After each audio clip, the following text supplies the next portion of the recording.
But so far, they're really not doing much budging. So what exactly are Republicans going to do? Colorado Republican Gardner offers some ideas. Congressman, good to have you. What is most likely, if the Speaker has indicated his willingness to consider revenues, i.e. tax hikes, I guess in the form of closing loopholes, credits, that sort of thing, I don't hear the same talk out of Democrats running to rein in entitlements. Maybe I missed it. I don't want to say that unfairly. But what are you hearing, and what kind of a deal do you think will ultimately be cobbled together? Well, look, there's two ways to get revenue for the federal government. You can increase taxes, you can cut spending. The third way is to grow the economy, and I think that third way is where we're talking about growing the economy. If tax reform results in a lower, fair, flatter system for America with a stronger economy resulting in more revenue, I think that's a good direction to head into. But we do need to work on entitlement reform, because you can increase taxes till you're blue in the face, but the fact is two-thirds of the budget that's growing. I don't mean to be rude. I understand that. I know where you're coming from on that. I'm looking at this 53-day thing.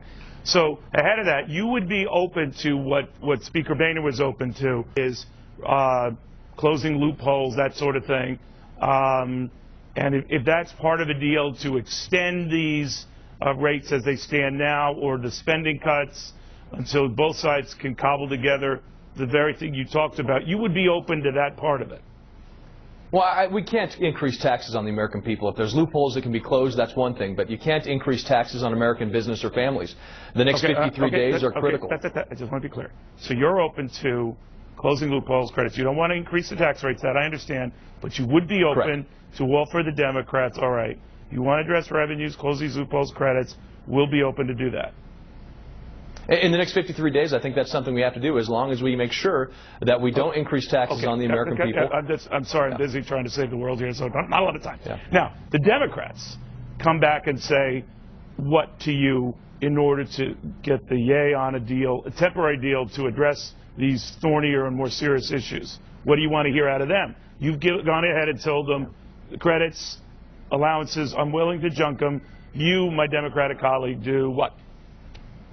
You've got to look at entitlement reform. I mean, two-thirds of the budget that's on autopilot. The fact is, Medicare, Medicaid spending, it's the health care spending we know is driving our debt.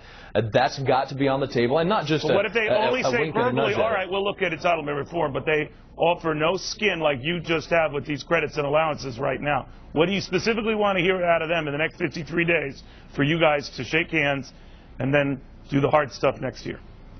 Well, they've got to lay out a clear path, saying we will deal with entitlements. We're going to put it on the table. This is how we're going to put it on the table, and have some kind of a time frame commitment to getting that done. A time frame of negotiations, a time frame to come out with a plan. This can't just be that wink, wink, nudge, nudge kind of a handshake. Okay, so they just can't say, well, Congressman, we're for reform, because you would have said, well, I'm not reform. I've already put something on the table here, closing credits, loopholes, maybe that kind of thing. So I want to hear more out of you than just promising reform, right? That's right. Okay. That's exactly right. And if they don't do that, I'm sorry again, saving the world, thanks, time. So if they don't do that, we're going to go kablooey, right? Well, I don't think that we'll do that, and that's the risk. Look, they wanted us to come to the table. We've come to the table, and I think the American people will now expect them to come to the table as well. All right. Thank you, Congressman. I did not mean to be rude, but you know, when you're saving civilization, you don't have time for niceties. Just the same thing we're up to in Colorado.